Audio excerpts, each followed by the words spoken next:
నిర్గమాకాండం 23వ అధ్యాయం 20 నుంచి 25 వచనాల వరకు ఇప్పుడు బ్రదర్ జర్మియా గారు ఉత్తర పత్రితురాలుగా లీడ్ చేస్తారు. నిర్గమాకాండం 23, 20 నుంచి 25 వచనాలు.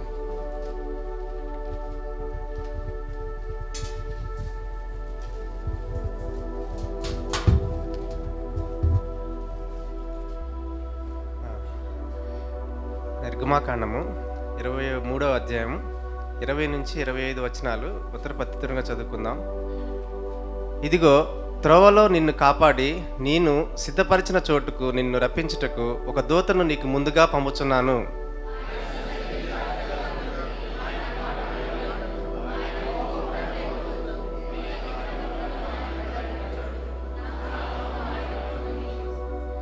అయితే నీవు ఆయన మాటను జాగ్రత్తగా విని నేను చెప్పినది యావత్తు చేసిన ఎడల నేను నీ శత్రువులకు శత్రువును, నీ విరోధులకు విరోధునై ఉందును.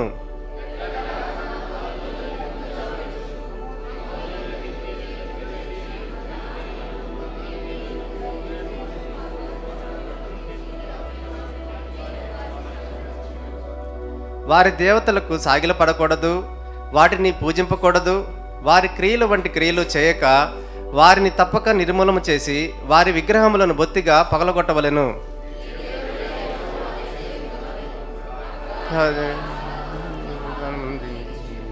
నేను నీ మధ్య నుండి రోగము తొలగించేదను. దేవుడు మన వెనుకల్లో ఆయన పరిశుద్ధ వాక్యమును దీవించునుగాక. ప్రేమ కలిగిన మా ప్రభువా, మీకు పరిశుద్ధ నామానికి స్తుతులు, స్తోత్రాలు, వందనాలు. ఇంతవరకు ప్రభువా నిన్ను స్తుతించటకు, ఆరాధించటకు మీరు మాకు ఇచ్చిన సమయాన్ని బట్టి ప్రభువా మీకు వందనాలు. ఈ సమయంలో ప్రభువా నీ వాక్యాన్ని మేము ధ్యానించినట్టుగా నీ వాక్యం ద్వారా మీరు మాతో మాట్లాడండి. నీ కృపగల హస్తాలకు ప్రభువా మమ్మల్ని అప్పగించుకుంటూ యేసు నామంలో ప్రార్థిస్తూ నాం తండ్రి, ఆమెన్. దయచేసి కూర్చోనండి. మనం గతించిన నెలలంతట్లో కూడా గాడ్ ఆఫ్ జనరేషన్స్, తరముల వెంబడి దేవుడు ఏ రకంగా మన జీవితాలని నడిపించేటువంటి వాడు అనేటువంటి ఆ క్రమంలో మరి కుటుంబాలుగా ఏ రకంగా మనం దేవునిలో కొనసాగాలి అనేటువంటి విషయాలు చాలా మనం ధ్యానం చేసుకున్నాం. ఈ రాబోయే వారాల్లో దేవుని సన్నిధి గురించి కొన్ని వారాలు మనము ధ్యానం చేయటానికి ప్రయత్నం చేద్దాం. గాడ్స్ ప్రెజెన్స్ గురించి, మరి దేవుని సన్నిధి అనేటువంటిది ఏ రకంగా దేవుడు మనకు ఏర్పాటు చేశాడు, ఆ దేవుని సన్నిధిలో మరి మనకున్నటువంటి ఆ యొక్క మేలులేంటి, మన భవిష్యత్తు వైపు ప్రయాణం చేసేటువంటి క్రమంలో దేవుని సన్నిధి ఏ రకంగా మన జీవితాలకి ఉపయోగపడుతుంది అనేటువంటి విషయాన్ని మనము ఈ రాబోయే 2-3 వారాల్లో కూడా ధ్యానం చేయటానికి ప్రయత్నం చేద్దాం. దాని కొరకు నేను నిర్గమకాండంలో ఉన్నటువంటి కొన్ని అంశాలను లేదంటే కొన్ని ప్యాసేజెస్ని తీసుకొని ఈ కాన్సెప్ట్ని మనం స్టడీ చేయటానికి ప్రయత్నం చేద్దాం. దేవుడు మానవుణ్ణి కలగజేసిన తర్వాత దేవుడు మానవుణ్ణి నడిపించినటువంటి విధానం ఏంటి అనేటువంటిది గనక మనం గమనిస్తే, దేవుడు చక్కటి ఏదెను తోటను నిర్మించి ఆహ్లాదకరమైనటువంటి వాతావరణంలో దేవుడు మానవుని పెట్టి మానవునికి కావలసినటువంటి సమస్తాన్ని సమకూర్చటం అనేటువంటిది అది కేవలం మానవుని యొక్క సంతోషం కొరకు కాదు. ద గ్రేటర్ ఆస్పెక్ట్ ఏంటి అనేటువంటిది గనక మనం గమనిస్తే, దేవుని సన్నిధిని ప్రభువు మనకిచ్చాడు. అందుకనే మనము పాత నిబంధన అంతట్లో, even continuing in to new testament, ఆ మాటకు వస్తే నిత్యత్వంలోకి మనం వెళ్ళినప్పుడు కూడా దేవుని సన్నిధి అనేటువంటిది that is the constant feature, అది మనకు కనపడేది. కనుక ఈ లోకంలో ఉన్నప్పుడే మనం దేవుని సన్నిధిని ఆనందించే వాళ్ళంగా ఉండకపోతే నిత్యత్వంలో ప్రభుత్వం మనం ఎట్లా ఆనందిస్తాం? గమనించారా? ఈ లోకంలో గనక దేవుని సన్నిధి మనం బోరు కొడుతుంది అనుకోమ్మా, ఈ లోకంలో దేవుని వాక్యం మనకి బోరు కొడుతుంది అనుకో, ఈ లోకంలో మందిరంలో కూర్చోవటం మనకి బోరు కొడుతుంది గనక చాలా జాగ్రత్తగా చివరి గంటలో వస్తున్నాం అనుకో, అవునా? మనకుండేదే ఆదివారం ఎన్ని గంటల ఆరాధన? 2 గంటలు. దాంట్లో ఎన్ని గంటలకు వస్తున్నాం మనం కదా? చాలా జాగ్రత్తగా కన్వీనియంట్గా కనీసం ఒక గంటకు వస్తారు కొంతమంది అరగంటకు వస్తారు. ఇంకా మన చర్చిలో చివరి ప్రార్థనకు వచ్చేవాళ్ళు ఎవరు లేరు. వస్తే కనుక డోర్లు వేసేస్తాం. అర్థమవుతుందా? అంత తెగిస్తే డోర్ వేసేయటమే, ఇంకా లాభం లేదు. నా మాట మీకు అర్థమవుతుందా? కాబట్టి చాలా కన్వీనియంట్గా ఎందుకు మనం గంట కోసేస్తున్నాం? దేవుని సన్నిధిలో ఆనందించడం ఏంటో మనకి తెలియలా, మనకి రాలేదు. అందుకే అనుభవించలేకపోతున్నాం దేవుని సన్నిధిని. ఒకవేళ ఈ లోకంలో ఉన్నప్పుడు కనుక నువ్వు దేవుని సన్నిధిని అనుభవించటం నీకు రాకపోతే పరలోకం నీకు బోరు కొట్టదా? మాట్లాడరే. పరలోకంలో ఏముంటుందమ్మా నిత్యము? What is the speciality of haven? బంగారు వీధులా? లేదంటే ఏమంటారు, అన్నీ కావాల్సినన్ని దేవుడు ఇవ్వటమా పరలోకం? బేసికల్గా పరలోకంలో ఏంటి? It is nothing but the presence of God.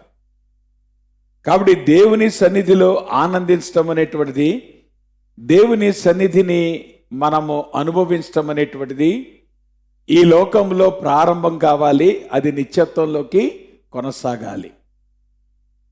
So అటువంటిది గనక మనము అర్థం చేసుకోకపోతే, ఈ లోకంలో ఉన్నప్పుడే దేవుని సన్నిధితో మనము అటువంటి కనెక్షన్ గనక మనం ఏర్పాటు చేసుకోకపోతే, మనం నిత్యత్వంకి వెళ్ళి మనం will be the odd person out. అర్థమవుతుందా? నిత్యత్వంలో ప్రభు సన్నిధిని ఎట్లాగా ఆనందిస్తావు?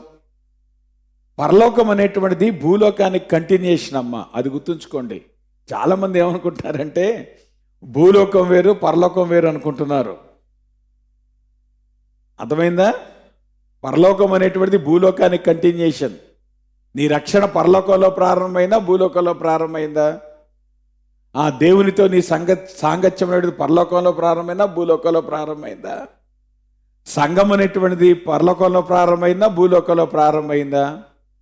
కుటుంబం అనేటువంటిది పరలోకంలో ప్రారంభమైందా భూలోకంలో ప్రారంభమైందా? మరి ఇవన్నీ భవిష్యత్తులో కొనసాగేటువంటి విషయాలేగా. ఒకళ్ళు ఈరోజు చర్చిలో కనుక నీకు ఇంకో వ్యక్తితో పడట్లేదు అనుకో, నిత్యత్వంలో ఏం చేయబోతున్నావు? కర్చీఫ్ అడ్డు పెట్టుకొని తిరుగుతావా? ఎంతకాలం తిరుగుతావు కర్చీఫ్ అడ్డు పెట్టుకొని? నా మాట మీకు అర్థమవుతుందా? పరలోకం అంటే ఒకేసారి మనలో మన దేవదూతలాగా అయిపోం. ఇక్కడ మనం ఏదైతే ప్రారంభిస్తామో దాని యొక్క ఎసెన్షియల్ కంప్లీట్నెస్ అనేటువంటిది పరలోకంలో మనం అనుభవిస్తాం. మనం పరలోకంలో అనుభవించే ప్రతి దానికి కూడా ప్రారంభం ఈ లోకమే. ఈ లోకంలో గనక దేవుడు నీకు ఇచ్చినటువంటి సంబంధాలను గనక నువ్వు ఆనందించేవాడుగా ఉండలేకపోతే నిత్యత్వం అంతా కూడా సంబంధాలే. ఆ సంబంధాలు కొనసాగుతాయి. అప్పుడు ఎట్లాగా నువ్వు నిత్యత్వంలో ఆనందిస్తావు? దేవుడు ఈ లోకంలో నీకు ఇచ్చినటువంటి ఆరాధన కానీ, దేవుని సన్నిధిని కానీ, దేవుని సంఘమును కానీ నువ్వు ఆనందించేవాడుగా ఉండలేకపోతే నిత్యత్వంలోకి ఎట్లా కొనసాగుతావు? కాబట్టి you need to learn to start here and then continue into eternity. నిత్యత్వంలోకి కొనసాగుద్ది మన ప్రయాణం అనేటువంటి విషయాన్ని మనం అర్థం చేసుకోవాలి. కాబట్టి ఈ లోకంలో ఉన్నప్పుడే మనము దేవుని సన్నిధిని ఆనందించడం నేర్చుకోవాలి. ఈ లోకంలో ఉన్నప్పుడే మనము దేవుడిచ్చినటువంటి ఇన్స్టిట్యూషన్స్, అది ఫ్యామిలీ కావచ్చు, అది చర్చ్ కావచ్చు, లేదంటే రిలేషన్షిప్స్ కావచ్చు, వీటన్నిటిలో కూడా మనము ఈ లోకంలో ఉన్నటువంటిది ఏదైతే ఆనందించడం మనం ప్రారంభిస్తామో దాని యొక్క సంపూర్ణమైనటువంటి ఆనందం పరలోకంలో ఉంటుంది. సో ఈ లోకంలో ప్రారంభమవుతుంది, దాని కంప్లీట్నెస్ అనేటువంటిది ఇటర్నిటీలో మనం అనుభవిస్తాం అనేటువంటి విషయాన్ని మనం అర్థం చేసుకోవాలి.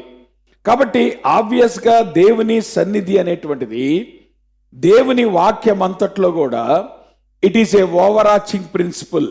అంటే చాలా అద్భుతంగా దేవుడు ఈ యొక్క కాన్సెప్ట్ని ఆయన తన వాక్యం అంతట్లో కూడా ఆయన పొందుపరిచాడు గనక అటువంటి సన్నిధిని మనం అర్థం చేసుకొని ఆ సన్నిధి విషయంలో మనం అవగాహన కలిగి ఉంటాం అనేటువంటిది అది ఎంతైనా ప్రాముఖ్యమైనటువంటి విషయం. కాబట్టి రాబోయే కొన్ని వారాలు ఈ స్టోరీ అంతా ఎక్కడ జరగబోతుందంటే సీనాయి కొండ దగ్గర జరగబోతుంది. ఇశ్రాయేలీలు వాళ్ళు ఎర్ర సముద్రం దాటి ఆ సీనాయి పర్వత శ్రేణి దగ్గరికి వచ్చినప్పుడు అక్కడ కొంతకాలం వాళ్ళు క్యాంప్ ఏర్పాటు చేసుకోవటం జరిగింది. అక్కడ దేవుడు వారికి తన సన్నిధిని ఆయన ప్రత్యక్షపరిచాడు అనేటువంటి విషయాన్ని మనం అర్థం చేసుకోవాలి.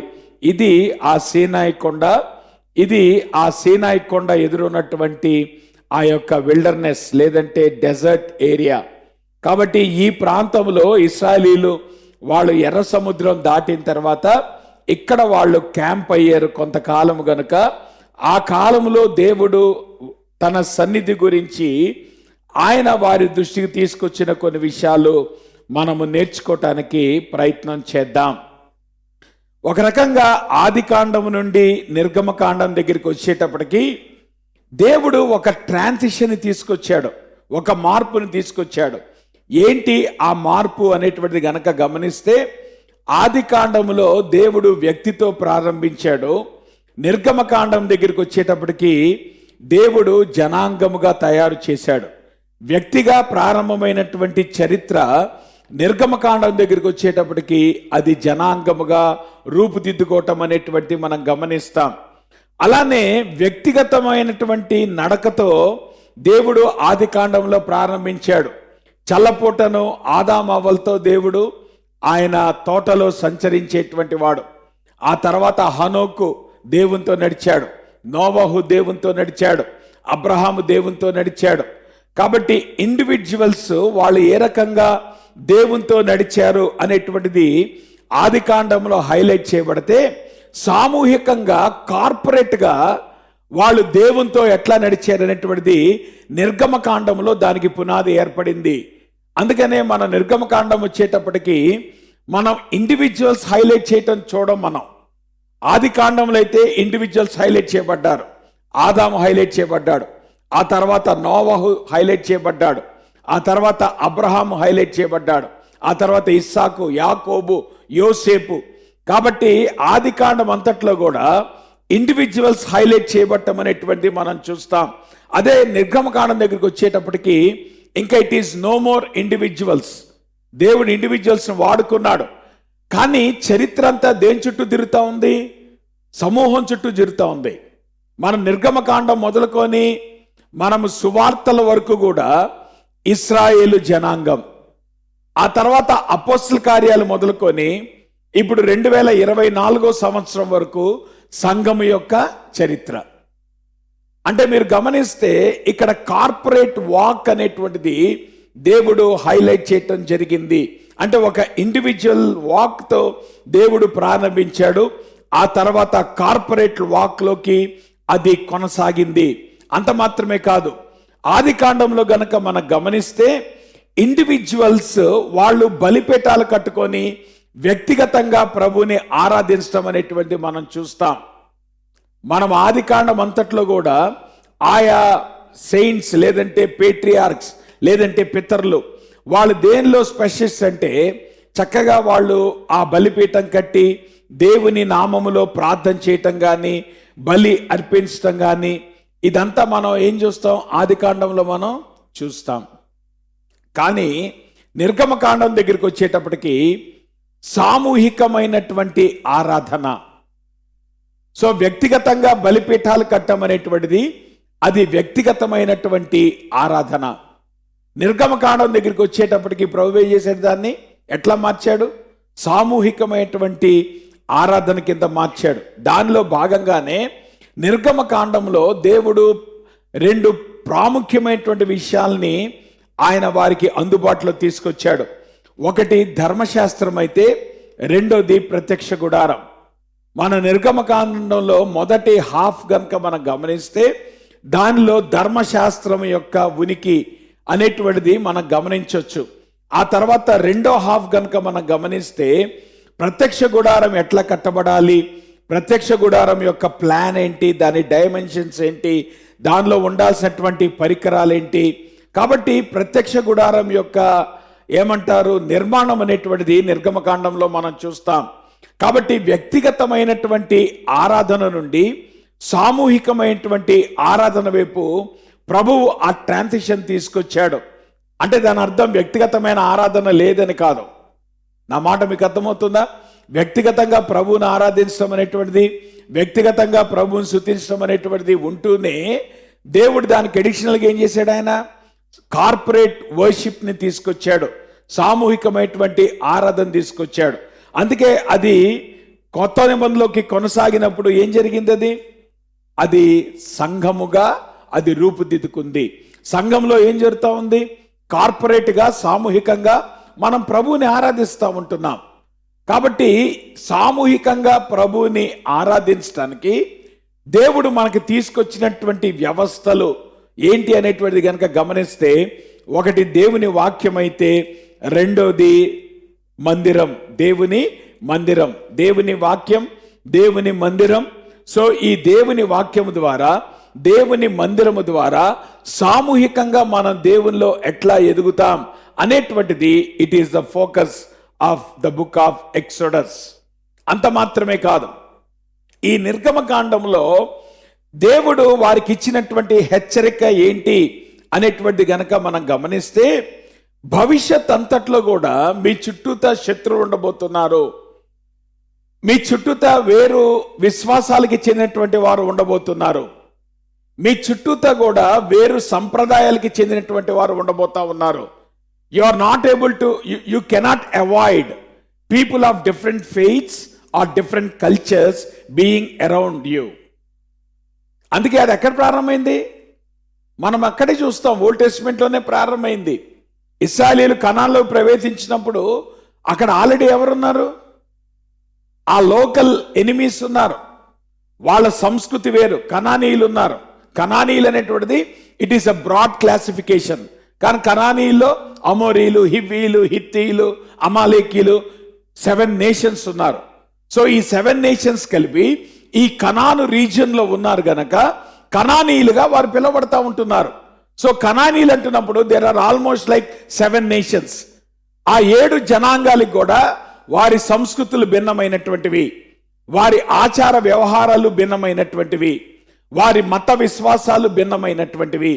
కాబట్టి ప్రభువు వారికి ఇచ్చేటువంటి హెచ్చరిక ఏంటంటే, ద మూమెంట్ మీరు భవిష్యత్తు వైపు అడుగులేసేటప్పుడు you can't escape people being around you. So అప్పటి నుండి గనక మనం ఇప్పటి వరకు కూడా మనం గమనించినట్లయితే, కార్పొరేట్ స్టైల్ ఆఫ్ లివింగ్లో దేవుడు ఏమంటున్నాడు? మీ చుట్టూతా ఎవరు ఉండబోతున్నారు? వీళ్ళను మీరు అవాయిడ్ చేయలేరు.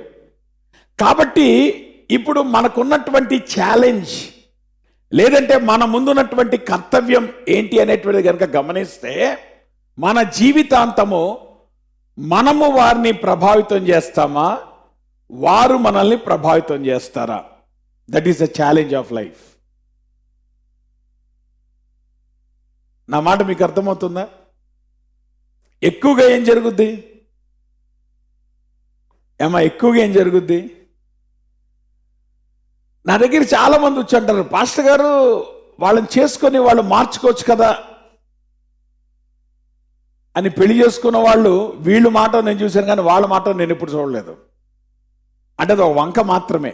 ఏమని? వాళ్ళని మార్చుకోవచ్చు కదా అని. కానీ నా జీవితంలో అట్లా పెళ్లి చేసుకొని మార్చుకున్న వాళ్ళని చూడలేదు, కానీ వీళ్ళు మటుకు మారిపోయారు అటువైపు. నా మాట మీకు అర్థమవుతుందా? అంత ఈజీ కాదు మార్చటం అనేటువంటిది, మార్చుకోవటం అనేటువంటిది. బీయింగ్ అన్ ఇన్ఫ్లుయెన్స్ అనేటువంటిది it's not an easy thing. So భవిష్యత్తు ఏంటి అనేటువంటిది కనుక మనం గమనిస్తే, you are going to be among these people of different faiths. అది ఓల్డ్ టెస్ట్మెంట్ అంతట్లో మనం చూస్తాం, న్యూ టెస్ట్మెంట్లో కూడా దాని కొనసాగింపు చూస్తాం. ఇప్పటికీ దాని కొనసాగింపు అనేటువంటిది మనం చూస్తూ ఉంటున్నాం. కాబట్టి మనము ఇతరులటువంటి ప్రభావితం చేస్తామా, వారి ద్వారా మనం ప్రభావితులవుతామా అనేటువంటిది దేవుడు మన ముందు పెట్టేటువంటి ఛాలెంజ్. ఇశ్రాయేలీయులు ఆ విషయంలో ఫెయిల్ అయ్యారు. కారణం ఏమైంది? కనానీయులు వెళ్ళగొట్టమంటే వాళ్ళు కనానీయులను ఉంచారు. దానివల్ల వచ్చేటువంటి పర్యవసానం ఏంటి? ఇశ్రాయేలీయులు కనానీయులను ఇన్ఫ్లుయెన్స్ చేశారా, కనానీయులు ఇశ్రాయేలును ఇన్ఫ్లుయెన్స్ చేశారా? మాట్లాడరే, చెప్పండి. ఇశ్రాయేలీలు కనానీయులు ఇన్ఫ్లుయెన్స్ చేశారా? కనానీయుల యొక్క విధానాలు ఇశ్రాయేల్ తెచ్చుకున్నారా? అలానే న్యూ టెస్ట్మెంట్కి వచ్చేటప్పటికి సంఘము లోకములో ఉండవలసిందే. సో ఇప్పుడు సంఘము లోకములో ఉంటున్నప్పుడు సంఘము ఆ భిన్నత్వముతో లోకాన్ని ప్రభావితం చేస్తుందా, లేదంటే లోకము సంఘాన్ని తనలో కలుపుకుంటుందా? ఎక్కడుంది ఇప్పుడు పోరాటం? లోకంలో కనపడేవన్నీ సంఘంలో ఎందుకు కనపడుతున్నాయి? లోకానికి పరిమిత కావాల్సినటువంటి విషయాలు సంఘాల్లోకి ఎందుకు చొచ్చుకొస్తున్నాయి? దాని అర్థం ఏంటి? మనం ప్రభావితం చేస్తున్నామా, మనం ప్రభావితం అవుతున్నామా? So you need to understand, ఇది దేవుడు పర్పస్ఫుల్గా ఉంచాడు. లోకాన్ని అవాయిడ్ చేయమని ప్రభు ఎప్పుడు అనలేదు. సన్యాసులాగా బ్రతకమని దేవుడు చెప్పలేదు. లోకంలో మీరు ఉండాల్సిందే. భిన్నమైనటువంటి విశ్వాసాలు, భిన్నమైనటువంటి ఆచార సాంప్రదాయాలు కలిగినటువంటి ప్రజల మధ్యలో మనం నివాసం చేయాల్సిందే. అటువంటి క్రమములో వారిని మనం ప్రభావితం చేసేటట్లుగా మన జీవితాలు ఏ రకంగా రూపుదిద్దుకోబోతున్నాయి అనేటువంటిది, that is the challenge of Christian life అనేటువంటి విషయాన్ని మనము అర్థం చేసుకోవాలి. ఒక ఆయన అంటాడు, జాన్ మెక్కే అనేటువంటి ఆయన, హ్యూమన్ హార్ట్లో ఉన్నటువంటి the propensity of committing sin, అంటే మానవ హృదయంలో స్వతహాగా పాపము చేసేటువంటి స్వభావము కలిగినటువంటి మానవ హృదయం అనేటువంటిది డీగ్రేడ్ అయిన దాన్ని ఎలివేట్ చేయటం కంటే ఉన్నదాన్ని డీగ్రేడ్ చేయటం అనేటువంటిది సర్వసాధారణంగా జరుగుతూ ఉంటుంది లైఫ్లో. నిజానికి దేవుడు మనకిచ్చిన పిలుపేంటి? డీగ్రేడ్ అయిన దాన్ని ప్రభు ఎలివేట్ చేయమన్నాడు. లోకమునకు ఉప్పుగా వెలుగుగా ఏదైతే పతనమవుతున్నటువంటి లోకములో ఉన్నటువంటి విలువలు ఉన్నాయో వాటిని ఎలివేట్ చేయాల్సిన బాధ్యత ఎవరిది? మనది. కానీ మనం ఏం చేస్తున్నాం?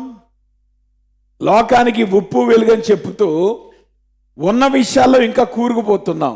ఇంకా డీగ్రేడ్ అయినటువంటి విషయాల్ని ఇంకా అధమ స్థాయికి తీసుకొని వెళ్తున్నాం. క్రైస్తవపు ముసుగులో అది ఇంకా భయంకరమైనటువంటి మోసం. క్రైస్తవ ముసుగులో మనం ఏం చేస్తున్నాం? ఆల్రెడీ పతనమైనటువంటి లోకపు విలువల్ని ఇంకా మనం దిగజారుస్తున్నాం. దేవుడు మనల్ని దేని కొరకు పిలిచాడు?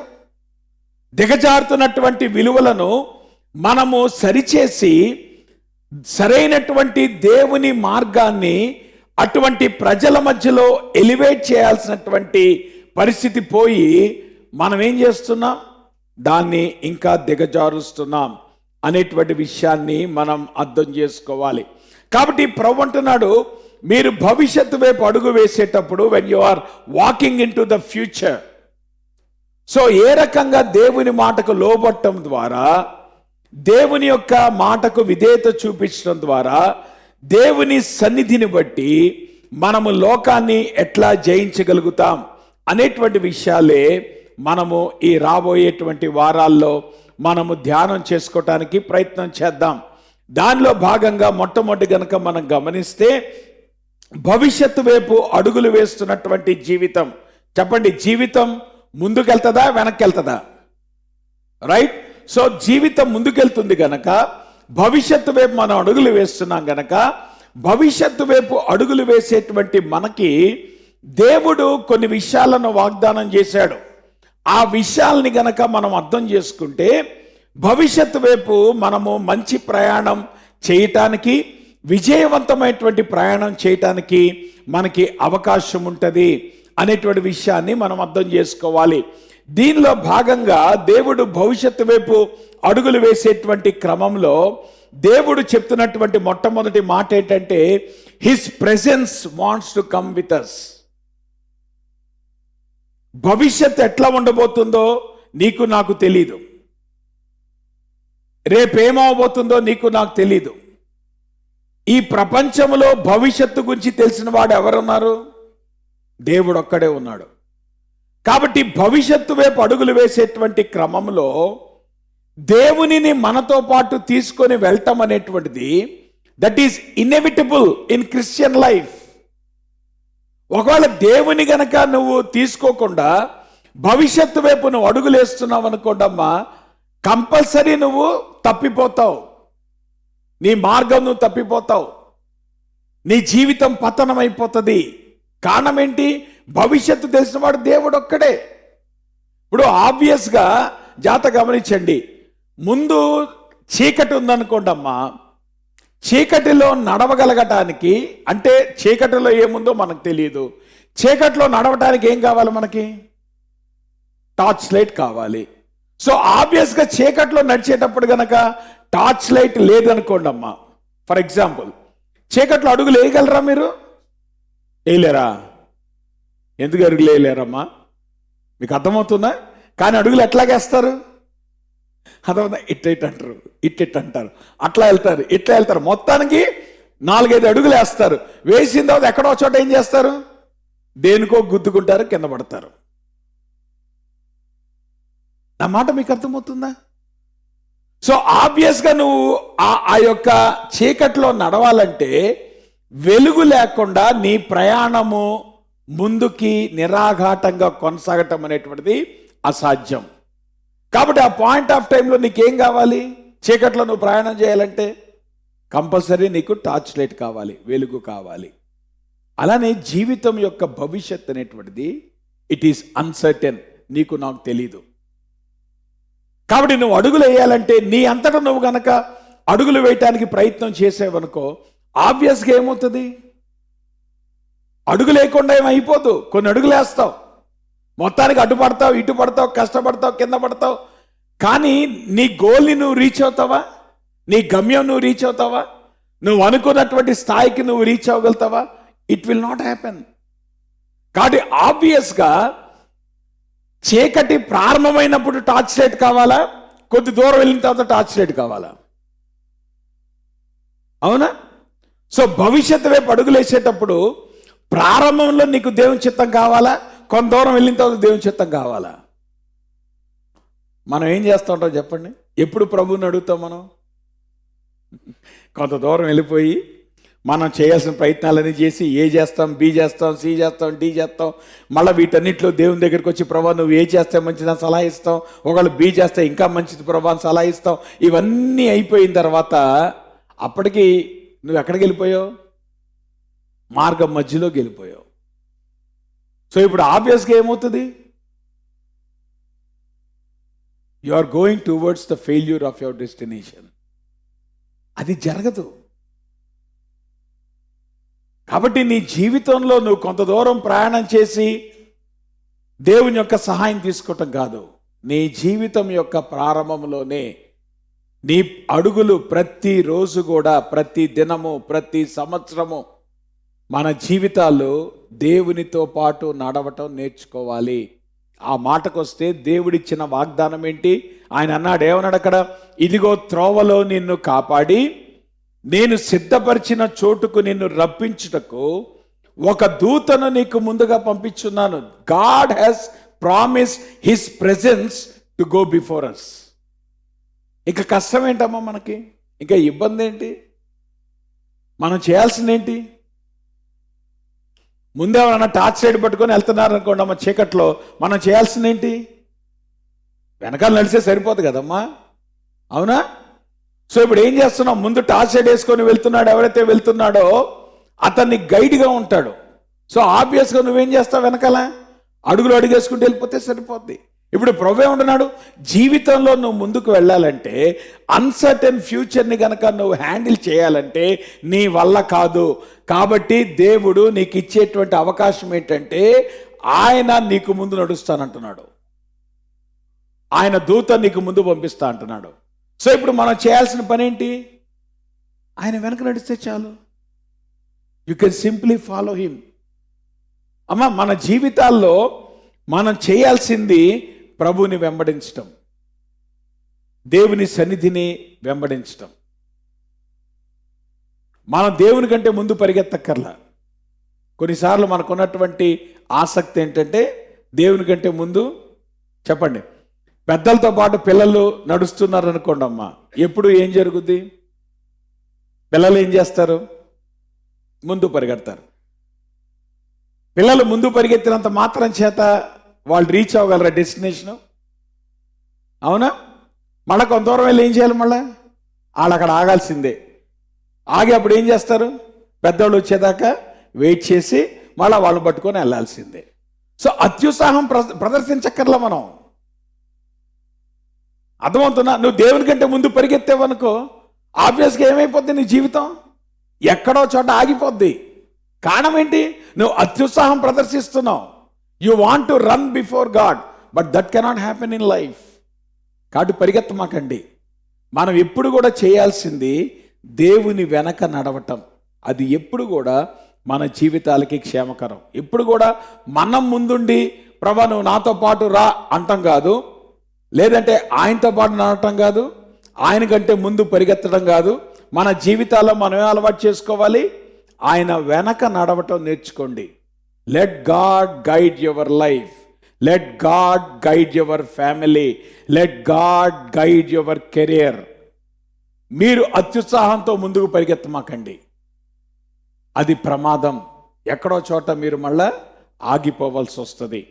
కాబట్టి ఆ ప్రమాదం జరగకుండా దేవుడు ఆయన ఇస్తున్నటువంటి అవకాశం ఏంటంటే మిమ్మల్ని నేను ముందుండి నడిపిస్తాను. ఆఫ్టర్ ఆల్ దేవుడు ఐగుప్తులో ఉండి వాళ్ళు విమోచించింది ఎడారిలో వదిలిపెట్టడానికి కాదు, అరణ్యంలో వదిలిపెట్టడానికి కాదు. దేవుని యొక్క గోలు వాళ్ళని ప్రామిస్ ల్యాండ్కి తీసుకొని వెళ్ళటం కొరకు. అయితే ఆ ప్రామిస్ ల్యాండ్ కనుక వాళ్ళు ప్రయాణం చేయాలంటే, సేఫ్గా వాళ్ళు అనుకున్నటువంటి గమ్యస్థానానికి చేరాలంటే దానికి నెససరీ కండిషన్ ఏంటంటే దేవుని సన్నిధితో పాటు ఆయన వెనకాల అడుగు వేసుకొని నడవటం అనేటువంటి విషయాన్ని మనం అర్థం చేసుకోవాలి. కాబట్టి దేవుడు మన జీవితాల్లో ఆయన కోరుకున్నటువంటి డెస్టినీ వైపు ఆయన నడిపిస్తాడు. మనము ఆయన వెనక నడవాలి అనేటువంటి వాస్తవాన్ని మనం అర్థం చేసుకోవాలి. ఈ యొక్క ఎప్పుడైతే దేవుని సన్నిధితో మనము ప్రయాణం చేస్తామో, దేవునితో పాటు మనం అడుగులేస్తామో, అప్పుడు ఏమవుతుందమ్మా? ప్రొటెక్షన్ మనకుంటుంది. ఏమా పిల్లలకి సేఫెస్ట్ టైప్ ఆఫ్ వాక్ ఏంటి చెప్పండి? పడకుండా వాళ్ళు నడవాలంటే ఏం చేయాలి? చేయిలో చేయబట్టి వాళ్ళతో పాటు నడిస్తే ఏమవుతుంది? కింద పడతారా? సో ప్రొటెక్షన్ దేని బట్టి వస్తుంది? భద్రత దేని బట్టి వస్తుంది? సేఫ్టీ దేని బట్టి వస్తుంది?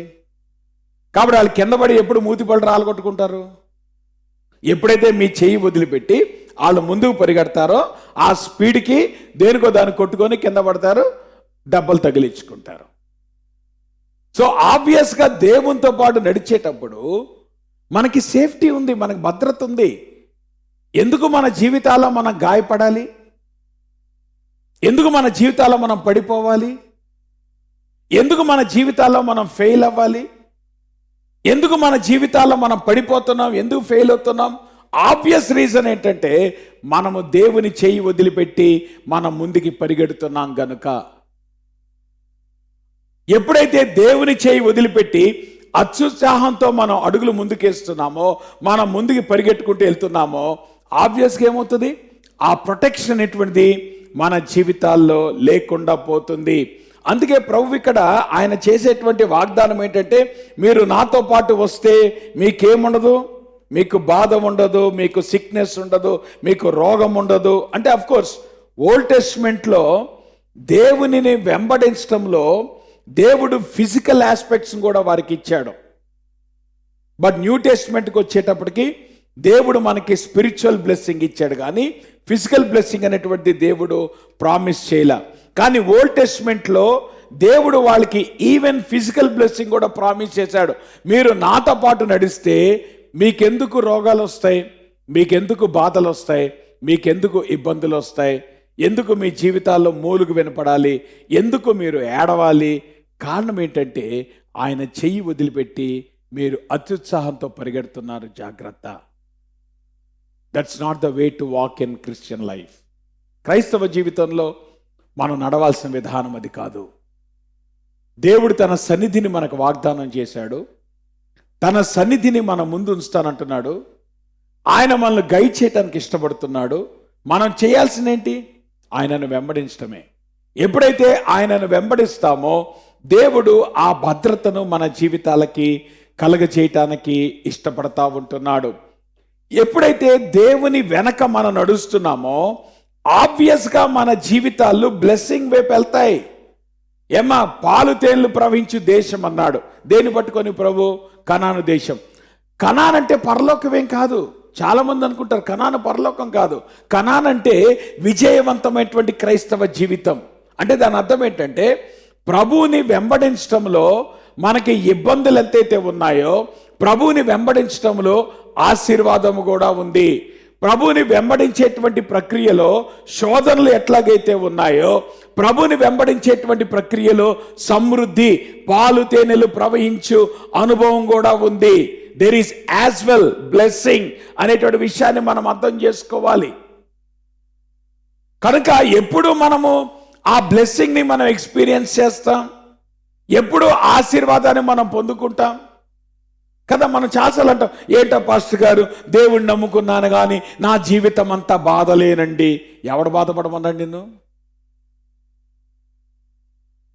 పైపెచ్చి నీ మీద నువ్వు జాలి పడటం సెల్ఫ్ పిటీ అంటారు. బాధపడాల్సిన అవసరం ఏముందమ్మా నీకు? నువ్వు చేయాల్సింది చేస్తే నువ్వు ఎందుకు బాధపడతావు?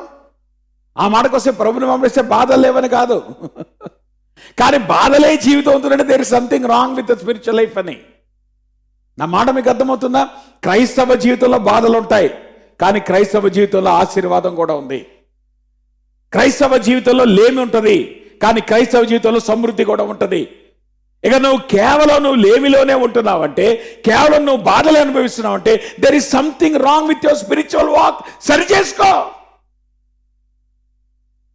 క్రైస్తవ జీవితంలో ఎప్పుడు బాధలు అంటారేంటి? ఎస్, బాధలు ఉంటాయి, కానీ క్రైస్తవ జీవితం బాధలు కాదు. నీ జీవితంతో నువ్వు బాధలు పడుతున్నావు అంటే there is something wrong with your walk. కారణం ఏంటంటే ప్రభువుని వెంబడించేటువంటి ప్రక్రియలో పాలు తేనెలు ప్రవహించు దేశం అనేటువంటిది అది నీ విక్టోరియస్ క్రిస్టియన్ లైఫ్. ఈ లోకములో నువ్వు ఉన్నప్పుడే దేవుని యొక్క సమృద్ధిని అనుభవిస్తావు. ఈ లోకంలో నువ్వు జీవిస్తున్నప్పుడే దేవుని యొక్క సంతోషాన్ని నువ్వు అనుభవిస్తావు. ఈ లోకంలో నువ్వు జీవిస్తున్నప్పుడే ఆ విజయాన్ని నువ్వు ఆస్వాదిస్తావు. ఆ తర్వాత నిత్యత్వంలోకి వెళ్ళినప్పుడు దాని యొక్క కంప్లీట్నెస్ అనేటువంటిది అనుభవిస్తావు. కాబట్టి don't say that Christian life is always suffering. No no no no. మనం చాలాసార్లు అనుకుంటాం. యోబు జీవితాన్ని ఎగ్జాంపుల్ తీసుకుంటారు. చెప్పండి, యోబు జీవితంలో ఎంతకాలం బతికాడమ్మా? తెలుసా మీకు ఎంతకాలం బతికాడు? దాదాపు 110 సంవత్సరాలు బతికాడు యోబు. ఎంతకాలం బాధపడ్డాడు? 110 సంవత్సరాలు బాధపడ్డా?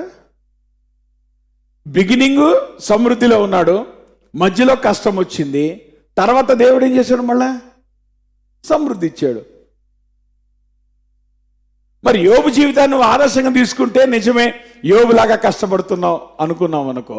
మరి యోబులాగా నువ్వు ఆశీర్వాదం ఎందుకు అనుభవించట్లేదు? నువ్వు is a not something wrong ఆ ఈక్వేషన్తో? యోబు జీవితంలో లేమి ఒకటే ఉందా? యోబు జీవితంలో సఫరింగ్ ఒకటే ఉందా? యోబు జీవితంలో సమృద్ధి లేదు? అద్భుతమైన సమృద్ధి అనుభవించాడమ్మా దేవునిలో ఆయన. కాబట్టి నాకు ఈ విషయాలు చెప్పమాకండి. ఈ లోకంలో మనం జీవించేటప్పుడు there is a victorious Christian life that you can experience. కాబట్టి లైఫ్లో సఫరింగ్ ఉంటుంది, లైఫ్లో బ్లెస్సింగ్ ఉంటుంది, లైఫ్లో ల్యాక్ ఉంటుంది, లైఫ్లో అబండెన్స్ ఉంటుంది. కాబట్టి ఈ రెండిటి యొక్క అనుభవం కూడా మన జీవితాల్లో కలిగి ఉండాలి. ఒక్క అబండెన్స్ కలిగి ఉన్నా ఇబ్బందే, ఒక్క లేమి కలిగి ఉన్నా ఇబ్బందే. జీవితంలో ఏముండాలి? లేమి ఉండాలి, సమృద్ధి కూడా ఉంటుంది. That's what you need to understand. కాబట్టి ఈ లోకం అంతా నాకు శ్రమలేనండి, పరలోకంకి వెళ్తే ఆనందం అనమాకండి. ఈ లోకంలో కూడా ఆనందం ఉంది, ఈ లోకంలో కూడా సంతోషం ఉంది, ఈ లోకంలో కూడా ఆశీర్వాదం ఉంది, ఈ లోకంలో కూడా సమృద్ధి ఉంది. ఏమో యేసు ప్రభు దగ్గరికి వచ్చి పాపం శిష్యులు చాలా జాలిగా అన్నారు, ప్రభా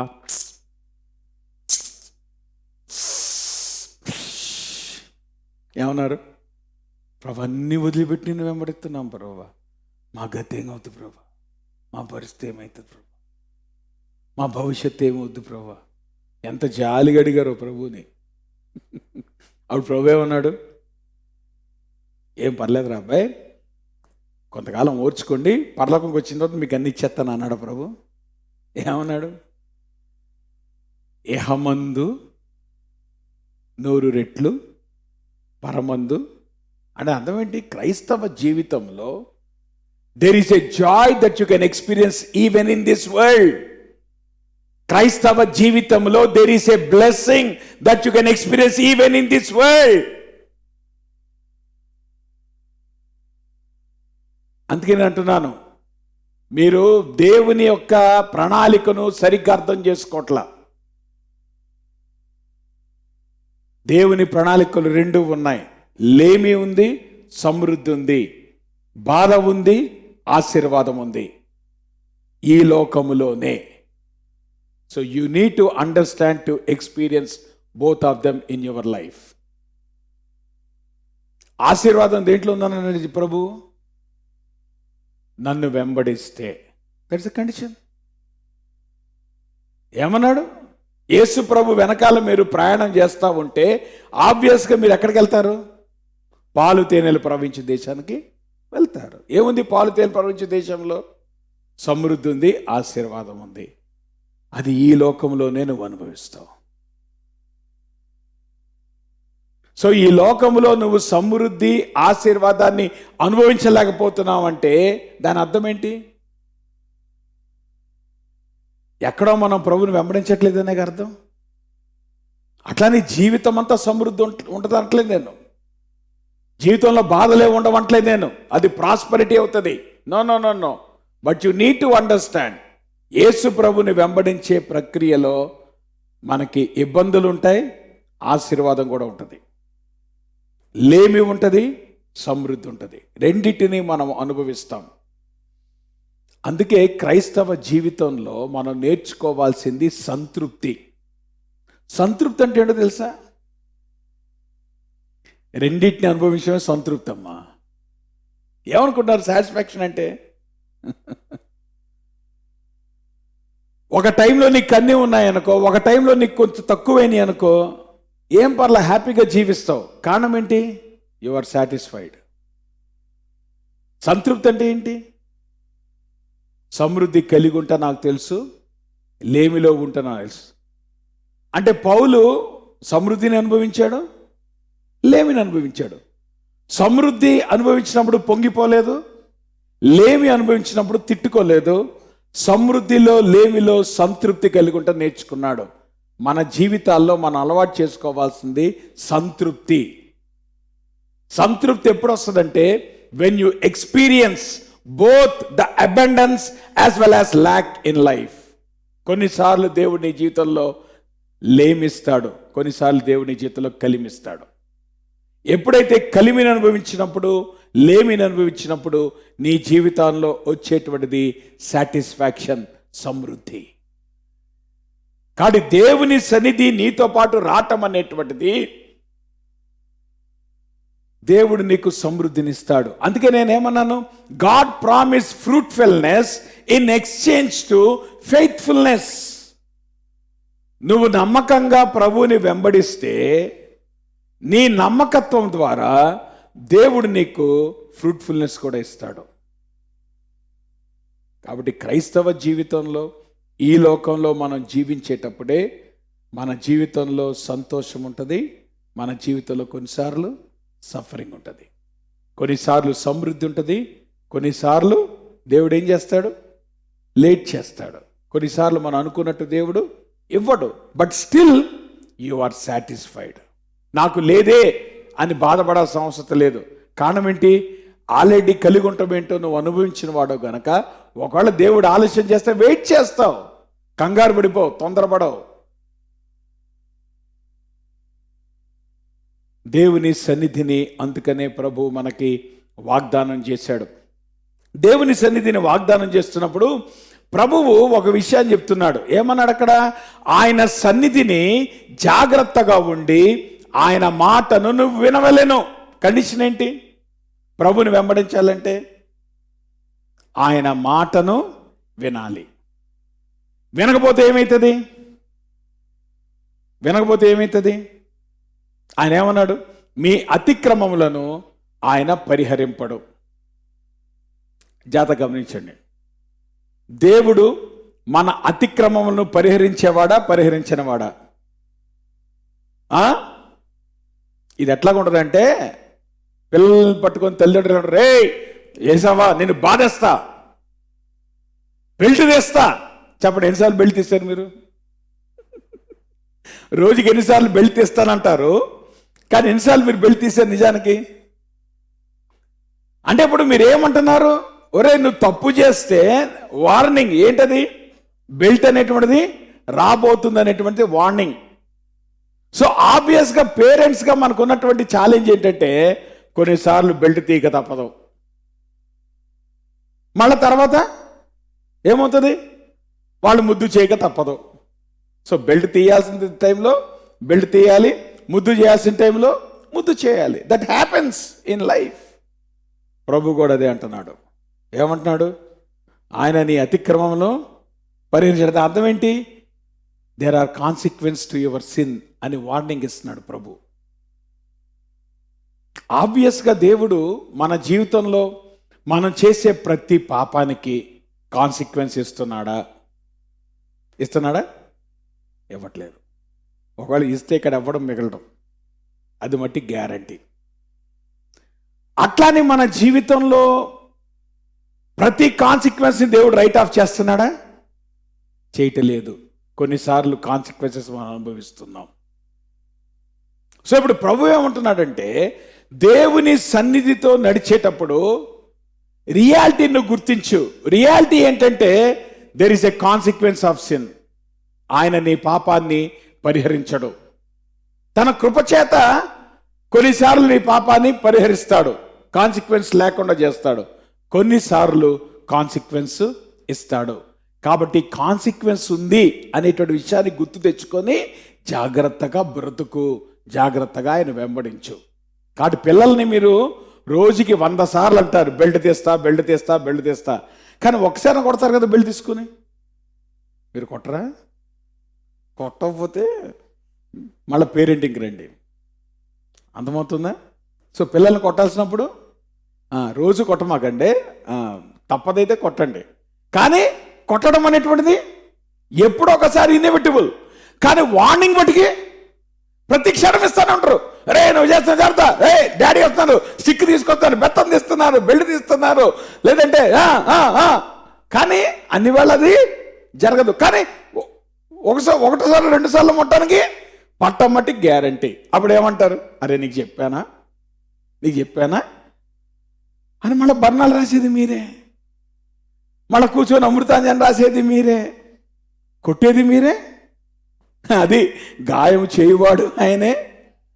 సో ప్రభు అంటున్నాడు, రియాలిటీ చెప్తున్నాడమ్మా, అమ్మ బెత్తం ఉంది, there is consequence for sin, జాగ్రత్తగా ఉండండి. కానీ ఎప్పుడొకప్పుడు బెత్తం పడుతుంది.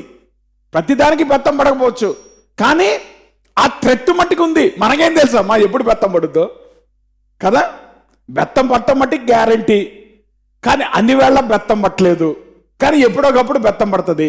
కానీ మనకు తెలియదు దేనికి బెత్తం పడుతుందో. కాబట్టి ఇప్పుడు ఏం చేయాలి మనం? సేఫ్టీ ఏంటి? బెత్తం లేకుండా చూసుకోవటం.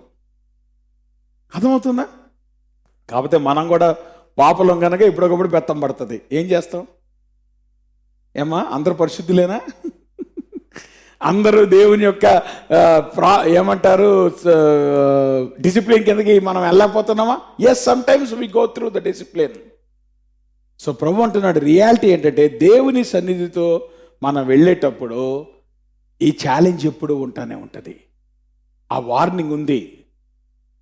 అయితే మనము ఆ వార్నింగ్కి మనం లోబడి ఎప్పుడైతే దేవుని చిత్తానుసారంగా మనం అడుగులేస్తామో ఆబ్వియస్గా దేవుని సన్నిధి వల్ల వచ్చేటువంటి ఆశీర్వాదం కూడా ఉంటుంది.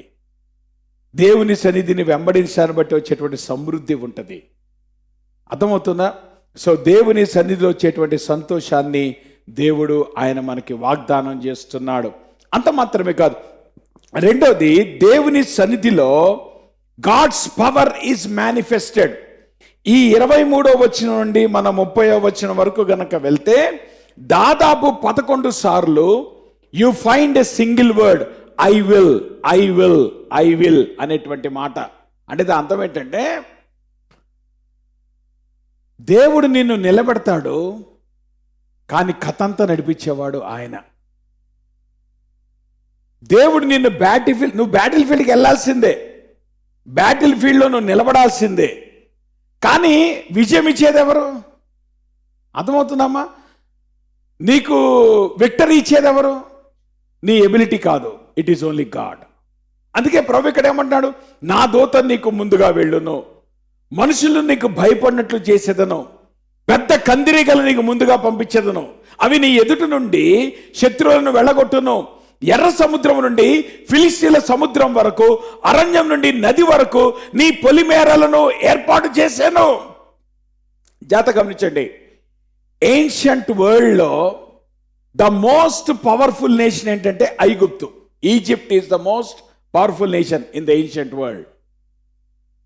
వాళ్ళకున్నటువంటి స్కిల్స్ కానీ, వాళ్ళకున్నటువంటి అడ్వాన్స్మెంట్ కానీ ఆ రోజు ఉన్నటువంటి ఏ సంస్కృతిలో లేదు.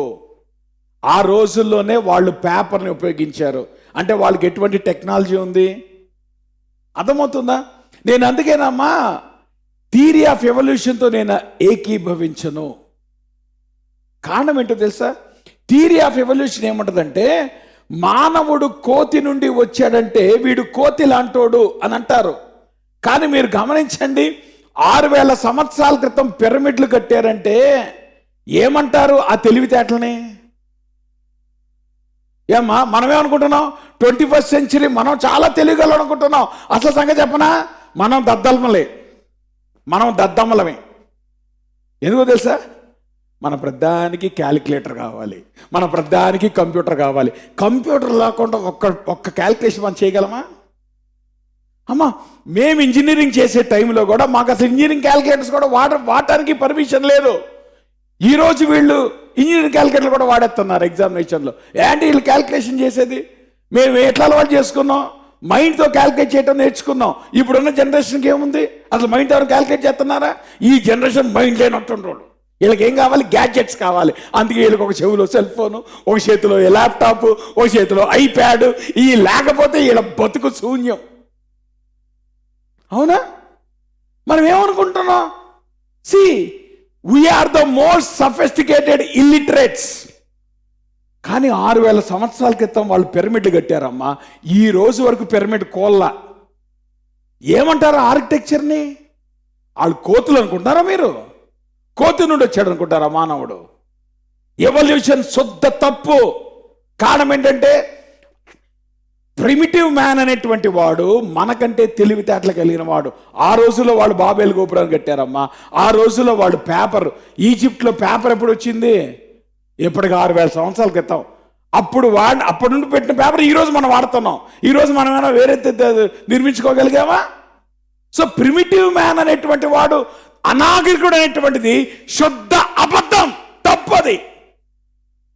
He's a genius fellow. నా మాట మీకు అర్థమవుతా? బట్ అయినా నా సబ్జెక్ట్ అది కాదు. అర్థమవుతా? ఎవల్యూషనరీ విషయం నా ప్రాణం ఉడికిపోతుంది. ఎంత అబద్ధం వీళ్ళు చెప్తున్నారు. దేవుని పోలికలో సృష్టించబడిన వాడమ్మా మనం కోతులం కాదు, మనం అనాగరికులం కాదు. దేవుని పోలికలో నిర్మించబడినటువంటి ఉన్నతమైన మానవులం. We are human beings, we are not animals. Aristotle అన్నాడు man is a social animal అని. I disagree with that. Man is not a social animal, man is a social being అనండి. We are not animals. ఏమనుకుంటారు? మానవుడు జంతువు అనుకుంటున్నారా? దేవుడు ఎంత అద్భుతంగా తన పోలికలో ఇమేజ్లో క్రియేట్ చేసినప్పుడు మనకు ఆ క్రియేటివిటీ ఇచ్చాడు. దేవుడు మనకు ఆ ఇంటెలిజెన్స్ ఇచ్చాడు. దాంతో మనం ముందుకెళ్ళి. బట్ నా ఫ్రేజ్ అది కాదు. నేను చెప్పే విషయం ఏంటంటే, ఏన్షియంట్ వరల్డ్లో ఐగుప్తు అనేటువంటిది ద మోస్ట్ పవర్ఫుల్ నేషన్. అటువంటి ఐగుప్తు యొక్క నడ్డి విరగొట్టింది ఎవరు? ఎవరమ్మా? దేవుడు. ఎవరి కోసం? ఇశ్రాయేలీల కోసం. అంటే దాని అర్థం ఏంటి? ప్రభు అంటున్నాడు, మీరు వరి అవ్వమాకండి ఆ లైఫ్ గురించి, మీ ఫ్యూచర్ గురించి మీరు కంగారు పడమాకండి, మీ శత్రువు గురించి మీరు భయపడిపోమాకండి. శత్రువు యొక్క నడ్డి విరగొట్టేది ఎవరు? మనం చూడాల్సింది ఏంటంటేనమ్మా, ఆయన వెంబడిస్తే చాలమ్మా. Don't worry about your future, don't worry about the enemy. వాడు ఎంత పవర్ఫుల్ ఎనిమీ అయినా వాడి నడ్డి విరగొట్టి నీ కాళ్ళ దగ్గర దేవుడు పడేస్తాడు. That is the power of God. అందుకే ఈ వచనంలో 11 సార్లు అంటాడు నేను నేను నేను. ఇస్రాయేలు చేసినట్టమ్మా, కేవలం వాళ్ళు ప్రభు చెప్పిన మాట చొప్పున వాళ్ళు యుద్ధాలు చేయటం. అసలు కొన్నిసార్లు దేవుడు యుద్ధం కూడా చేయొద్దన్నాడు. ఎరికో పట్టణానికి వెళ్ళినప్పుడు ఏం చేశారు వాళ్ళు? ఉదయం లేచారు, మార్చ్ చేసుకొని వచ్చారు, వాకింగ్ చేసుకొని వచ్చారు. మళ్ళా మరుసటి రోజు వెళ్ళారు, వాకింగ్ చేసుకొచ్చారు. ఏడో రోజు ఏం చేశారు? 7 సార్లు వాకింగ్ చేశారు. ఏమైందమ్మా? ఎరికో గోడలు కూలిపోయినాయి. అంటే అర్థం ఏంటి? విక్టరీ దేని బట్టి వస్తుంది? శత్రువు దేని బట్టి లోపడతాడు? నువ్వు వెళ్ళిపోయి కత్తి దాతా నా మీదరా అనక్కర్లేదు. కొన్నిసార్లు నువ్వు నిలబడితే దేవుడు నీకు విజయం ఇస్తాడు. కొన్నిసార్లు నువ్వు ఆయన వెంబడిస్తే ఆయన నీకు విజయం ఇస్తాడు. కొన్నిసార్లు నువ్వు యుద్ధం కూడా చేస్తావు, కానీ యుద్ధంలో మళ్ళీ విజయం ఇచ్చేది ఆయనే. అందుకే ప్రభు ఏమంటున్నాడు? నన్ను వెంబడిస్తే, నా సన్నిధితో పాటు మీరుంటే దేవుని శక్తిని మీ జీవితాల్లో అనుభవిస్తారు. You will experience God's power in your life. దేవుని శక్తి ఏ శత్రువుని ఎదుట నిలవగలరు? ఏ శత్రువు అయినా నీరు నిలబడటానికి ఆస్కారం లేదు. అటువంటి బలవంతుడైన దేవుడు, ఆయన సన్నిధి మనకి తోడుగా ఉంది. అంత మాత్రమే కాదు, దేవునితో ప్రయాణం అనేటువంటిదమ్మా, ఇట్స్ ఎ పార్ట్నర్షిప్. చాలాసార్లు మనం అనుకుంటామంటే దేవుడు అంతా చేసేస్తాడు, మనం చేసేయటానికి ఏమి లేదు అనుకుంటాం. నో నో నో నో జాగ్రత్త గమనించండి. ఈ వచనాల్లో 11 సార్లు దేవుడేమో నేను నేను అన్నాడు, కానీ 4 సార్లు నువ్వు నువ్వు నువ్వు అన్నాడు. అంటే అర్థం ఏంటి? దేవునితో మన నడక అనేటువంటిది it is a partnership. Partnership అని దేనంటాం మనం? పార్ట్నర్షిప్లో ప్రైమరీ ఎన్ని పార్టీస్ ఉంటాయి? కనీసం 2 పార్టీలు ఉంటాయి. 2 పార్టీలు ఫుల్ఫిల్ చేస్తేనే ఫర్మ్ ముందుకెళ్తుంది, అవునా కదా? సో పార్ట్నర్షిప్ అగ్రిమెంట్ రాసుకుంటారు. అగ్రిమెంట్ రాసుకొని ఏం చేస్తారు? ఇదిగో partner number 1 roles and responsibilities రాస్తారు. Partner number 2 roles and responsibilities. So ఆబ్వియస్గా పార్ట్నర్ నెంబర్ 1 తన రోల్స్ రెస్పాన్సిబిలిటీస్ ఫుల్ఫిల్ చేయాలి. పార్ట్నర్ నెంబర్ 2 తన రోల్స్ తన రెస్పాన్సిబిలిటీస్ ఫుల్ఫిల్ చేయాలి. ఎప్పుడైతే ఇద్దరులు కలిసి ఆ పార్ట్నర్షిప్లో ఉన్నటువంటి రోల్స్ రెస్పాన్సిబిలిటీస్ ఫుల్ఫిల్ చేశారనుకోండమ్మా, ఫర్మ్ సక్సీడ్ అవ్వదా? సక్సీడ్ అవుతుందా? దాని అర్థం ఏంటి? క్రైస్తవ జీవితం అనేటువంటిది పార్ట్నర్షిప్. నువ్వు చేయాల్సింది నువ్వు చేస్తావు, దేవుడు చేయాల్సింది ఆయన చేస్తాడు. నువ్వు చేయాల్సింది నువ్వు చేయకుండా దేవుడు చేసేమంటే చేయడు, అది అన్యాయం అవుతుంది. మన జీవితంలో మెజారిటీ ఆఫ్ ద టైం ఏం చేస్తాం తెలుసా? మనం చేసే వాటి గురించి అసలు మాట్లాడడం. ఆయన చేయాల్సిన మటుకి రోజు 10 సార్లు జ్ఞాపకం చేస్తాం. ప్రభా నువ్వు ఇది చేస్తున్నావు కదా ప్రభా, నువ్వు ఇది చేయి ప్రభా, నువ్వు ఇది చేయి ప్రభా, నువ్వు నాకు ఈ వాగ్దానం ఇచ్చే ప్రభా, 31st నైట్ నాకు ఈ వాగ్దానం ఇచ్చే ప్రభా, నాకు ఈ క్వైటేలో వాగ్దానం. రైటే రైటే రైటే రైటే, నేను కాదన్నో. నువ్వు చేయాల్సింది ఇది, దాని గురించి మాట్లాడవే. ప్రభా నేను ఈ విషయంలో నీకు లోబడలేకపోయాను, నన్ను క్షమించు ప్రభా అంటావా? ప్రభా ఈ ఏరియాలో నేను సరి చేసుకోవాల్సి ఉంది ప్రభా, నన్ను బలపరచు ప్రభా అంటావా? ప్రార్థనకు వచ్చి నువ్వేం చెప్తున్నావు? దేవుడు చేయాల్సిన దాని గురించి ఆయన జ్ఞాపకం చేస్తున్నావా? అమ్మా, దేవుడు చేయాల్సింది నువ్వు ఆయనకి జ్ఞాపకం చేయక్కర్లా. దేవుడు చేయాల్సిన దాన్ని నువ్వు చేయి ప్రభా అనక్కర్లేదు. నువ్వు చేయాల్సింది చేస్తే ఆయన చేయాల్సింది ఆయన చేసేస్తాడు. నువ్వేం చేయాలి? వారి దేవతలకు సాగిల పడకూడదు, అవునా? అంటే లోకంలో ఉన్న విధానాలకి తల వంచకూడదు. అమ్మ, క్రైస్తవుడు దేని ప్రకారం నడుస్తాడు? మా అమ్మ చెప్పిందండి, మా నాయన చెప్పాడండి, మా బంధువులు ఉన్నారండి, మా అత్తమామలు ఉన్నారండి. ఈ సోది ఆపండి. దేవుని వాక్యం ఏం చెప్తుంది అది. మన జీవితం ఎందుకు ఈ రకంగా వెళ్తుందంటే, we don't want to follow God inherently. మన లోపల దేవుని వెంబడించే పరిస్థితి ఉండటలే. అందుకని ఏం చేస్తున్నాం? అందరినీ సాటిస్ఫై చేయడానికి ప్రయత్నం చేస్తున్నాం. No no no no no. నువ్వు నేను చేయాల్సిన ఏంటంటే ఎక్స్క్లూజివ్గా దేవుని కొరకు జీవించాలి. లోకపు విధానాల్ని నీ జీవితం నుండి తొలగించుకోవాలి. వాటిని పూజించకూడదు. వారి క్రియల వంటి క్రియలు చేయక. అరే లోకంలో వాళ్ళు 10 చెప్తారండి, మీరెందుకు వాటిని చేయాలి? వాళ్ళు లోకస్తులు, వాళ్ళు చేయనియండి. మీరు దేవుని బిడ్డలుగా వాళ్ళు చెప్పినట్లు మీరెందుకు చేయాలి? ఎందుకు వాళ్ళని మీరు సాటిస్ఫై చేయాలి? Be careful.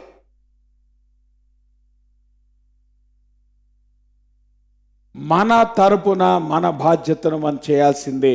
వారి విగ్రహములు బొత్తిగా పగలగొట్టవలను, నీ దేవుడైన యెహోవానే సేవించవలెను. క్రైస్తవ జీవితం యొక్క సారాంశం ఏంటి అనేటువంటిది కనుక గమనిస్తే, ఆయన మన పక్షంగా యుద్ధం చేస్తాడు, మనము ఆయనను సేవిస్తాం, ఆయనను ఆరాధిస్తాం, ఆయనకు లోబడతాం. మన బాధ్యతను మనం ఎప్పుడైతే చేస్తామో ఆయన చేయవలసింది ఆయన చెయ్యక మానడు. కారణం ఏంటంటే క్రిస్టియన్ లైఫ్ అనేటువంటిది ఇది సోలో బతుకు కాదు, ఇది పార్ట్నర్షిప్. దేవుడు చేసేది ఆయన చేసేది ఆయన చేస్తాడు. నువ్వు చేయాల్సింది నువ్వు చేయాల్సిందే. నువ్వు లోబడాల్సింది నువ్వు లోబడాల్సిందే. లోకాన్ని వదిలించుకోవాల్సింది నువ్వు వదిలించుకోవాల్సిందే. విధానాలు తొలగించుకోవాల్సిందే. దేవుని మాటకు ఎక్స్క్లూజివ్గా నువ్వు విధేయత చూపించాల్సిందే. నువ్వు అది చూపించినప్పుడే దేవుని తాలూకా శక్తిని నీ జీవితంలో అనుభవిస్తావు. దేవుని వరమును నువ్వు అనుభవించగలుగుతావు. God's partnership.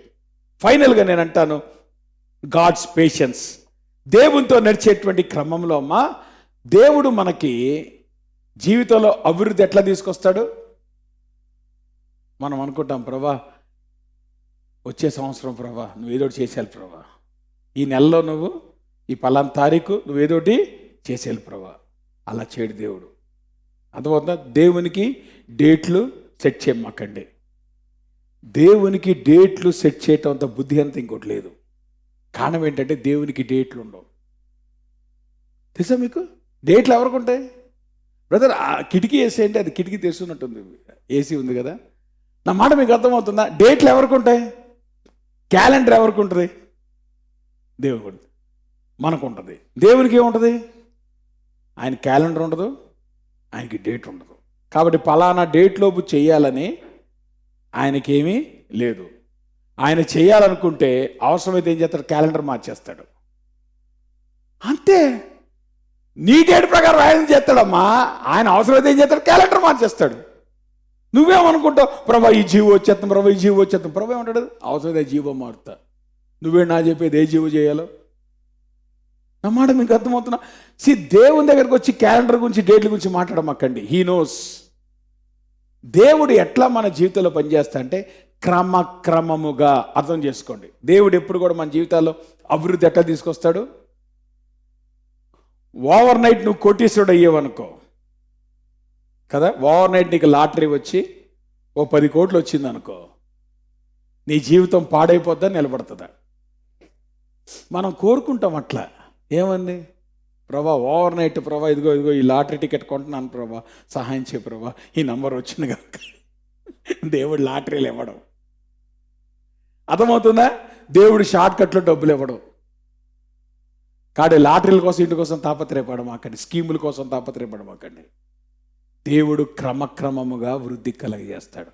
క్రమక్రమముగా ఎందుకు వృద్ధి కలగజేస్తాడంటే, దేవుడు నీ జీవితంలో నువ్వెంతైతే బ్లెస్సింగ్ని హ్యాండిల్ చేయగలవో అంత బ్లెస్సింగ్నే ఇస్తాడు, దాన్ని మించబడం. ఇశ్రాయేలీయులకి ఎంత శక్తి సామర్థ్యం ఉంది? ల్యాండ్లో ఉన్న ఎనిమీస్ అందరినీ వెళ్ళగొట్టగలరా? ఒకేసారి వాళ్ళు వెళ్ళగొట్టలేరు. ఒకేసారి ల్యాండ్ అంతా ఆక్రమించి వాళ్ళు హ్యాండిల్ చేయగలరా? చేయలేరు. కాబట్టి ప్రభు ఏం చేశాడు? క్రమక్రమముగా శత్రువుని క్రమక్రమముగా వెళ్ళగొడతాడు. నీ జీవితంలో అభివృద్ధిని క్రమక్రమముగా ఇస్తాడు. కారణం ఏంటంటే ఆ యొక్క ఏదైతే నీ జీవితంలో నువ్వు హ్యాండిల్ చేయగలవో అంతవరకే దేవుడు నీకు సక్సెస్ని ఇస్తాడు. ప్రీమెచ్యూర్డ్ విక్టరీ అనేటువంటిది ఇట్ ఈస్ ఆల్వేస్ ఎక్స్పెన్సివ్. కారణం ఏంటంటే మనము సరైన విధంగా ఆత్మీయ ఎదుగుదల లేకుండా దేవుడు సక్సెస్ని ఇస్తే ఆ సక్సెస్ నిన్ను నాశనం చేస్తుంది కానీ నిన్ను అభివృద్ధిలో తీసుకెళ్ళదు. కాబట్టి ప్రభు ఏం చేస్తా అంటే మన జీవితాల్ని చాలా పేషెంట్గా క్రమక్రమంగా నడిపిస్తాడు. మనం ఏం చేస్తామంటే 60 ఏళ్ల సక్సెస్ని ఓవర్ నైట్ ఎక్స్పెక్ట్ చేస్తాం. దేవుడు ఏం చేస్తాడంటే నీ 60 ఏళ్ల సక్సెస్ని చూస్తాడు ఆయన. అంటే అర్థం ఏంటి? క్రమక్రమంగా 2024లో కొంత ఇస్తాడు, 2025లో కొంత ఇస్తాడు, 2026లో కొంత ఇస్తాడు. అంతేగాని నీ జీవితం కావాల్సిన అంత సక్సెస్ ఒకేసారి దేవుడు ఇవ్వడు. కారణం ఏంటంటే you cannot handle success at a time. ఎప్పుడైతే దేవుడు మనకి ఎందుకు ఒకేసారి ఇవ్వడంటే, ఒకేసారి ఇచ్చాడు అనుకో ఇక మన దేవుడు అక్కర్లే కదా. ఒకేసారి దేవుడు కనుక నేను అంత పైన పెట్టాడు అనుకో ఇక నీకు దేవుడు అక్కర్లే. దేవుడు ఎప్పుడు నిన్ను పైన పెడతాడంటే, నిన్ను పైన పెట్టినా నువ్వు దేవుడిని వదిలిపెట్టే స్థాయి గనక నీకు లేకపోతే స్పిరిచువల్గా, అప్పుడు కానీ దేవుడు నేను పైన పెట్టడం. నిన్ను దేవుడు పైకి పెడితే నువ్వు ఆయన వదిలేస్తావనే సంగతి ఆయనకు అర్థమైందనుకో ఆయన నీకు పై స్థాయి ఇవ్వడం. చెప్పండి, యోసేపు అత్యున్నత స్థితికి వెళ్ళాడు, దేవుని వదిలిపెట్టాడా? వదిలిపెట్టలా. దానియేలు అత్యున్నత స్థితికి వెళ్ళాడు, దేవుని వదిలిపెట్టాడా? వదిలిపెట్టలా. దావీదు అత్యున్నత స్థితికి వెళ్ళాడు, దేవుని వదిలిపెట్టాడా? అది స్పిరిచువాలిటీ అంటే. When God gives you highest success in life, you will not leave God. So నీ స్పిరిచువాలిటీ అనేటువంటిది ఆ స్థాయికి రాకపోతే దేవుడు నీకు ఆ స్థాయి సక్సెస్ ఇవ్వడం. కారణం ఏంటంటే ఆ స్థాయి సక్సెస్ కనుక నీకు ఇస్తే దాన్ని హ్యాండిల్ చేసే స్పిరిచువాలిటీ నీకు లేకపోతే మరుక్షణం దేవుడు వదిలిపెట్టి నీ జీవితం పనికి రాకుండా పోతుంది. అందుకనే దేవుడు క్రమక్రమముగా సహనముతో దేవుడు మనల్ని నడిపిస్తాడు. ప్రార్థన చేసుకుందాం. అదే కాల సమయంలో దేవుని వాక్యపు వెలుగులో మన జీవితాలు పరిశీలించుకుందాం. దేవుడు తన సన్నిధిని మనకు వాగ్దానం చేస్తున్నాడు. ఆ సన్నిధిని దేవుడు మనకి ఇవ్వటానికి ఇష్టపడుతున్నాడు. ఆ సన్నిధిలో ఆశీర్వాదం ఉంది. ఆ సన్నిధిలో దేవుని శక్తి మనం అనుభవించవచ్చు. ఆ సన్నిధిలో దేవుడు క్రమక్రమముగా మనల్ని ముందుకు నడిపిస్తాడు. దేవుడు మన శత్రువులు అడగొడతాడు. దేవుడు ఆ పార్ట్నర్షిప్లో మనల్ని నడిపించడానికి ఇష్టపడుతున్నాడు. ఆ ఓపిక నీకున్నట్లయితే, ఆ కోరిక నీకున్నట్లయితే, ప్రభువుని వెంబడించడానికి నువ్వు నిర్ణయం తీసుకున్నట్లయితే దేవుడు నీతో నడవటానికి ఇష్టపడుతున్నాడు. నీ ముందుండి ఆయన్ని నడిపించడానికి ఇష్టపడుతున్నాడు. ప్రభు వెనక నడవటం నీకు ఇష్టమేనా? నువ్వు తీసుకునేటువంటి నిర్ణయం. ప్రభుతో పాటు నడిచేటప్పుడు ఛాలెంజెస్ ఉన్నాయి, కండిషన్స్ ఉన్నాయి. వాటిని నువ్వు ఎప్పుడైతే ఫుల్ఫిల్ చేస్తావో దానివల్ల వచ్చేటువంటి ఎనార్మస్ బ్లెస్సింగ్ కూడా ఉంది. కానీ ఆ రకంగా జరగాలంటే నీ పార్ట్ నువ్వు చేస్తే దేవుడు ఆయన పార్ట్ ఆయన చేస్తాడు. నీ పార్ట్ నువ్వు చేయకుండా దేవుడు తన పార్ట్ తను చేయడు. కారణం ఏంటంటే క్రిస్టియన్ లైఫ్ అనేటువంటిది ఇట్స్ ఎ పార్ట్నర్షిప్. కనుక ప్రభు దగ్గరికి వస్తావా? మన జీవితాల్లో సరి చేసుకోవాల్సిన సరి చేసుకుందాం, వదిలిపెట్టాల్సిన వదిలిపెడదాం. దేవుని కొరకు ఆయనను వెంబడించడానికి నిర్ణయం తీసుకుందాం. అప్పుడు దేవుడిచ్చేటువంటి ఆ జీవము, ఆ సన్నిధి, ఆశీర్వాదం అనుభవించడానికి అవకాశం ఉంటుంది. అందులో లేచిల్బడి ముగింపు ప్రార్థన చేసుకుని ఆశీర్వాదంతో సెలవు తీసుకుందాం. ప్రేమ కలిగిన మా ప్రభువా, మీకు పరిశుద్ధ నామానికి స్తుతులు, స్తోత్రాలు, వందనాలు. ఉదయకాల సమయంలో నీ పాద సన్నిధికి వస్తూ ఉంటున్నాం. నీ సన్నిధిని గురించిన విషయాలు ప్రభా మీరు మా గమనాన్ని తీసుకొస్తున్నప్పుడు మేము నేర్చుకోవటానికి, మా జీవితాల్లో అన్వయించుకోవటానికి ప్రభా నీ సన్నిధిని, నీవిచ్చే ఆశీర్వాదాన్ని, విజయాన్ని, సంతోషాన్ని అనుభవించటానికి, అవి నిత్యత్వంలోకి కొనసాగబడినట్లుగా ప్రభా మా జీవితాలు మీరే సంధించమని మీ కృపల హస్తాలకు మమ్మల్ని అప్పగించుకుంటూ యేసు నామంలో ప్రార్థిస్తున్నాం తండ్రి. పరలోకమందున్న మా తండ్రి, మీ నామం పరిశుద్ధపరచబడును గాక, మీ రాజ్యం వచ్చును గాక, మీ చిత్తం పరలోకం నెరవేర్చడు భూమి నెరవేరును గాక. మా దినాహారం నేడు మాకు దయచేయండి, మా అన్నశ్రమ శిష్పకాలను క్షమించండి, మా శోధలో దగ్గర దుష్టుడు తప్పించండి. రాజ్యము, శక్తి, మహిమ నిరంతరం మీరైనారు తండ్రి. మన తండ్రి అయిన దేవుని యొక్క ప్రేమయు, కుమార్తె యేసుక్రీస్తు వారికి కృపయు, పరిశుద్ధాత్మ యొక్క అన్యోన్య సహవాసం ఇప్పుడు మనకు సదాకాలము తోడయుండి ఆయన రాకడ పర్యంతము భద్రపరిచి నడిపించునుగాక. ఆశీర్వాదంబుల్ మా మీద వర్షింపజేయు మీషా, ఆశతో నమ్మి ఉన్నాము నీ సత్య వాగ్దాతము. ఈ మీద కృమ్మారించుము దేవా, క్రమ్మార ప్రేమ వర్షంబుల్ కృమ్మారించుము దేవా. ఆమేన్. మా అందరికి వందనాలు.